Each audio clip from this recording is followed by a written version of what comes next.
Welcome into the show, everyone. Christian Jackson here with Jack Sobel, who covers Notre Dame for blueandgold.com and On3. Jack, thanks for being here. Thank you for having me, Christian. Really excited. So it's go time for Micah Shrewsbury here.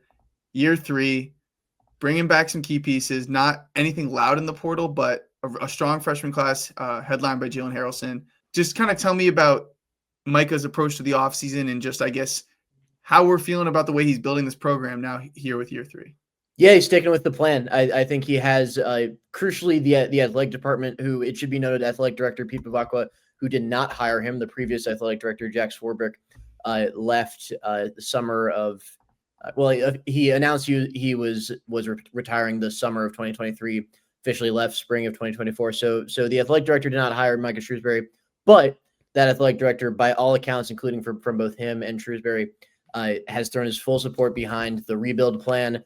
The metaphor Shrewsbury used to me this summer, I interviewed him one-on-one. He basically said, if you pull the cake out of the oven too early, it's gonna, and I quote, taste like shit. So he's committed to not cutting any corners, not just blowing Notre Dame's budget on the portal. The retention, which they've by and large done well at, is still the key for them. High school recruiting, which they've definitely done well at, is still the key for them. So that's pretty much it. And I would not say it's tournament or bust this year. Again, they're being patient with Shrewsbury, but you do need to see real improvement, right? I don't think anyone's under the impression that what happened last year, which was a disappointing season, was acceptable in any way. I think they're going to get back to their identity that kind of worked for them in year 1, which was they're going to defend their tails off the whole game. They're installing a bit of a different offense. It's not going to be quite as Markus Burton centric, which makes sense. They have more talent. But it is also, as Shrewsbury pointed out to me, an incumbent on Burton to trust his teammates to make plays and not just go ISO ball all the time when the game's on the line. So we'll see how it all works out. But this team is going to look a lot different in a lot of ways from what it did last year. I still wouldn't say it's tournament or bust for this team, though, by any stretch. 21-4-3 for Markus Burton, almost 2 steals a game. Shot 38% from deep on 5 attempts per game, and the team struggled when he was out with that injury, and they struggled whenever he wasn't on the floor. So kind of tell me about what that new offense could kind of look like, because I'm used to seeing him as one of the highest usage players in the country. They don't want him to be one of the highest usage players in the country again. I think we've seen the past couple of years that as good as he is, and he is really, really good, if he has a top 5 usage rate in the country, it's not sustainable for him. It's not sustainable for Notre Dame. It doesn't win Notre Dame close games late. It's not an efficient offense when it's just Markus.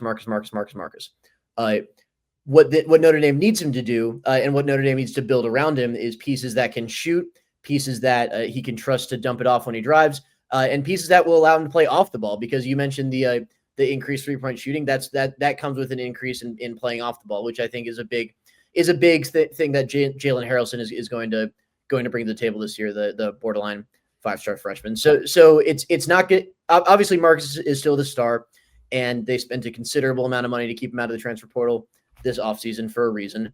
But he's not going to be. Let me start.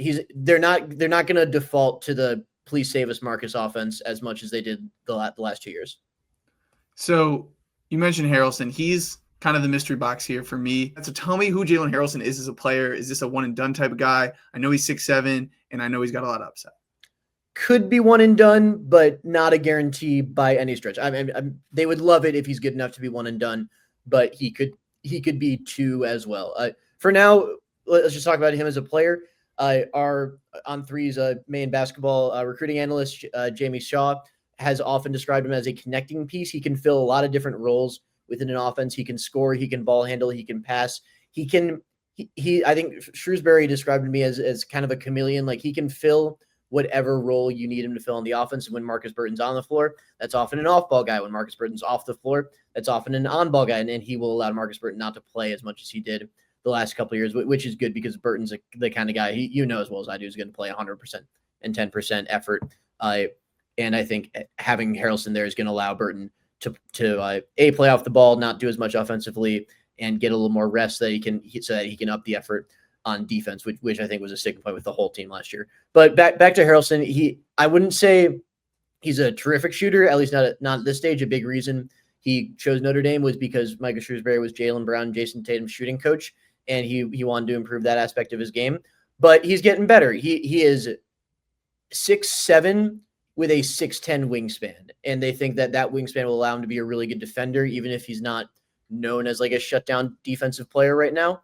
But he's a really good passer, really good basketball IQ, and they think he's going to make the players around him better in a lot of ways this year.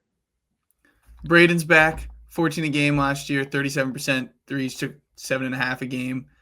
Obviously, we know what he does as a shooter, and will probably continue to do this year at hopefully better efficiency with just better talent around him.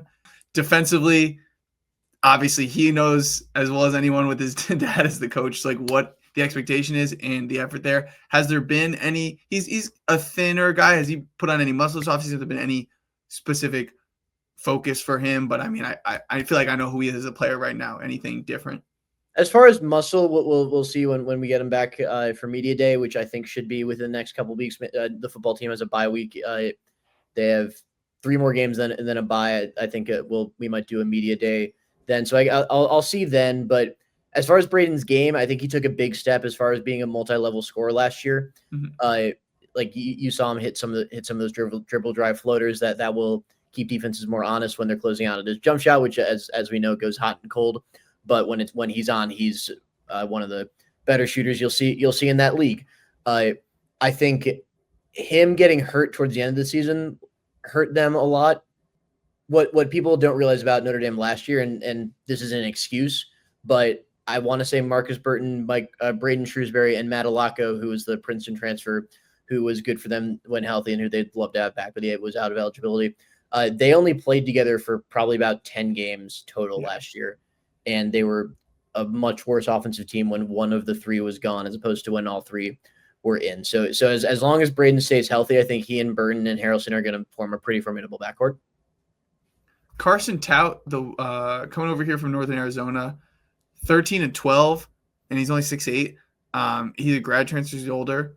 Tell me about him, and also, was there a swing and a miss at a bigger prospect in the portal, or was this a very targeted ad of someone who can kind of slot in and fill a specific role as a 4-man here?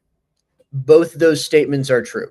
They went very hard after Nick Davidson, but Shrewsbury actually told me on the record. I had obviously heard this off the record, but Shrewsbury told me on the record that they went after Nick Davidson, and for the money he got at Clemson, they would have had to cut like 8 players from their roster. Wow. So they went hard after him. He actually grew up a Notre Dame fan, and they had Rex Pfluger, if you know that name, who went this, the Tippin. That was him, right? Yeah. Who went to the same high school as Davidson. They had him recruiting him.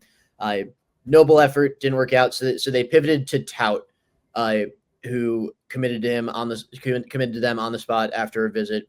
You mentioned he's only 6'8", but they think his length is that of a 7-footer, and they believe his rebounding will translate. He's the kind of guy, like when you talk to him, you know how Dennis Rodman on The Last Dance, he's like kind of psychotic about a lot of things, but rebounding in particular, he's like, Larry Bird shoots it goes this way. MJ shoots it goes this way. Magic shoots it goes this way. The spin on the ball, all that stuff.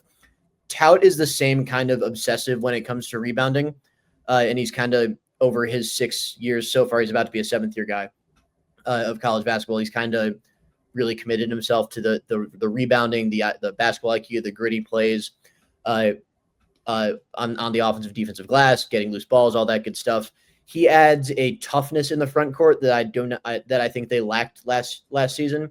He had some leadership that I don't think they had enough of last season. Matt Alaco is great for them, but obviously he's gone. Offensively, he is I want to say like a 40% free throw shooter. So that's the biggest drawback with his game, but they love his ability to pass out of the post. He's a solid post scorer.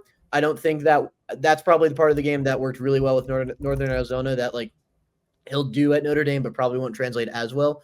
But he averaged over 3 assists per game at Northern Arizona, and that is the part of his offensive game that really excites them the most. Shrewsbury loves to use the post player as an offensive hub for the guards to let them play off the ball, and I think that's the biggest thing that they like about Tout offensively.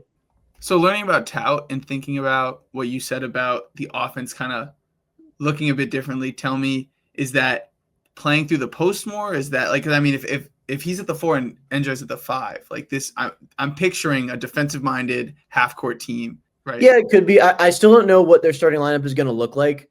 You could see Garrett Sundra, who's a rising sophomore, at the 4, tout at the 5. You could see Sundra at the 4, tout off the bench, Kebajai at the 5. You could see maybe, I don't think Brady Kaler, who's one of their freshmen, is going to start, but he's a player they like a lot, and he can play in the front court. So that's something they'll have to figure out. But when I say different offense, they want to not play through Burton as much. They want him. Obviously, Burton's going to be the main point guard. He's the main ball handler. He's going to take the ball up more often than not. They want him to be more able to play off the ball because they really like that part of his offensive game as well. So, and if they're more multiple offensively and they can have multiple different ball handlers and Burton can play off the ball, that makes them tougher to defend. So sliding him off the ball, less ball screen heavy or less ISO stuff for Burton. You think that usage is picked up by a mix of kind of through the post, or letting Braden handle it more, or letting Harrelson handle it more? let Braden, let Harrelson handle a little more. Let Sir Muhammad, who's a guy who they think is going to make a big jump, handle it a little more. Again, they obviously Burton is still the star. He's still going to be the star. They want to be more multiple offensively. Tell me about Sir Muhammad. I kind of liked what I saw from him in flashes last year. Only 13 minutes a game, 3 points, but I remember him having some moments for sure. So he missed a lot of the summer with a knee injury. When he enrolled, he wound up having to have surgery on that knee after 3 games. He came back in either late December or early January. But the thing with that was that he missed all of the non-con. So he didn't really have a chance to get his legs under him before ACC play. And as a result, he was never really comfortable. He was never really confident in ACC play. So he's a guy along with Sundra and Cole Serta, who's the shooting guard. He's a really good 3-point shooter, hot and cold, kind of like Braden is as a freshman. But he's a guy who they think is one of the better shooters around. Those 3 guys they think are going to make a really big jump and be major contributors this year. The rest of this freshman class, 3 4-stars coming in just outside the top 100. Ryder Frost, 6'6", Tommy Oneman, 6'10", and then Brady Kohler, as you mentioned. Kind of tell me about those guys. I know we've talked about how he's kind of building this program, so I have an expectation that some of these guys outside of Harrelson aren't, ready to contribute right now, but is that the case? Oneman, I would say, is probably a year away. He looks really good. Like physically, he slimmed down a bit. He's a guy who they think is going to be a really good post scorer, but it's going to take him some time to adjust to like the speed and physicality of the game. So he's probably a 2026 contributor guy. Frost is going to play right away because of his shot. He's a bigger shooting guard. I think he's 6'7" as well. So they like him as a defender right away, better than maybe they like Serta last year. And they think, and I think a lot of people think that Ryder Frost is one of the better shooters in the class. Kaler is the really interesting one because we watched one practice and a bunch of guys were hurt. So we didn't see like Burton or Harrelson, for example. But we saw Kaler, and the guy is 6'9" with a 7'3" wingspan, and he uses every bit of that on the defensive end. Like he was getting his hands on everything in passing lanes, a lot of deflections. He's someone who's really impressed Shrewsbury so far. He's someone who they loved as a recruit. They think if he develops correctly, he's an NBA player. I don't know how much you can play him right away because the offensive game is still developing with him, but they think he's going to be a defensive weapon for them. So he's a big name to watch as far as freshman. Any other nuggets from this summer or stylistic differences you expect this year, or I guess anyone you kind of want to flag plan as like a sleeper off the bench that you think could break out? Sundra's again someone who they're really high on as far as a flag plan. We obviously have to see it because he was kind of like Muhammad. He looked a little lost at times as a freshman, and wasn't like physically ready for college basketball probably as much as some other freshmen. But he's someone who they think is going to take a big step. The main theme with this team is getting back to their roots. Like you saw them in Shrewsbury's first year, Burton and Braden Shrewsbury's freshman year, where like they didn't have the talent or depth to win in the ACC or win anywhere else for that matter. They were extremely young. They were extremely inexperienced. They had less talent than they had last year, which is less talent than they have right now. But they and to be fair, they lost most of their games, but they made a lot of those games closer than they had any right to be. And they did it because they were so active and so intense and so effort driven defensively. So like they were the type of team who, if you're an ACC team, you probably beat, but you left saying, man, that was a lot harder than we thought it was going to be. Right. There wasn't any of that last year. Like last year, they thought they were going to be better offensively than they were. They devoted all their offseason time to that basically, and they lost that defensive identity, and that really hurt them in ACC play. And even when Burton came back, that really, really hurt them. And that's why they have that 3-game stretch where they lose to the terrible Miami team, Boston College, Florida State. And they had a lot of tough conversations at that time. And something they really took away is they made a mistake when they focused on offense throughout the summer. And like they're not going to abandon offense right now by any stretch, but they want to get back to their roots defensively. And I think that's a big thing that's going to make or break what this team can be. Yeah, that first year Notre Dame was, the way you described it was really good about just how scrappy they were, because they had some bad losses, and they finished the season 39th defensively on KenPom, like, which just showed how much they rocketed up. Like they were one of the top 3 or 4 best defenses in the ACC, and the offense was just 234. The offense was just of course, yeah, awful. They were talent deficient, yeah, right. But then last year you cracked the top 195th, but then the defense falls all the way down to 121st, which is just from what we saw at the end of that first year, it just didn't seem like that was possible. So I think, the way you're talking about it and the way that the staff kind of refocusing with getting healthy, obviously Harrelson comes in, but even a guy like Tout, and just developing those younger guys and more of his guys, the freshmen, I feel like there's a lot of reason to be optimistic about just the outlook for this team. Yeah, there's reason to be optimistic, but at the same time, we need to see it. Like again, it's not tournament or bust, but we need to see real evidence that this thing is headed in the right direction. And Shrewsbury knows that. Shrewsbury told me like he hates losing and he's as impatient as anyone. But at the same time, he knows that at a place like Notre Dame, you're not going to win a lot of games if you try to build through the transfer portal every year for a variety of factors, including it's tough to get guys in. It's tough to spend as much money as some other teams in the ACC. So high school recruiting, development, retention, that is still their formula, and it's still what this team and this program is going to be about. But it's year 3. There needs to be some tangible progress, and I think you are going to see that, but they still need to prove it. 100%. And I know we talked about kind of some of the differences with Burton. I know you've made clear that he's still the guy. I'm just really excited to watch him play. It's cool when a guy at his size comes and he's so good as a freshman. You're like, we're going to get to see this guy for 4 years, luckily. Probably just because it's going to be tough for him to leave early and get the NBA. But I'm so excited to watch him hoop, and maybe with some more talent around him and some better spacing, and just having some more energy. Like I was always just impressed by his fatigue with how much he had to do on a nightly basis. Like I'm excited to see him kind of reach another level. And I know nationally, if you're tapped into college basketball, you know about Markus Burton, but like nationally, like it's always under the radar, just playing on a team that's sub 500. Yeah, no, he's a phenomenal player. He's a great scorer, but again, like he's someone who's going to really benefit from the addition of Harrelson and some of their shooters either coming in or improving from year to year, or in Shrewsbury's case, staying healthy. And he's a star. Like we've known that since his Notre Dame debut when he I think broke LaFonso Ellis's record for points in Notre Dame debut. He's a stud, and for his sake, I really hope Notre Dame can put together a winning team because he certainly deserves that. Well, there you have it. Year 3 for Micah. We'll see how it all clicks in South Bend. Jack, thanks for joining. Thank you.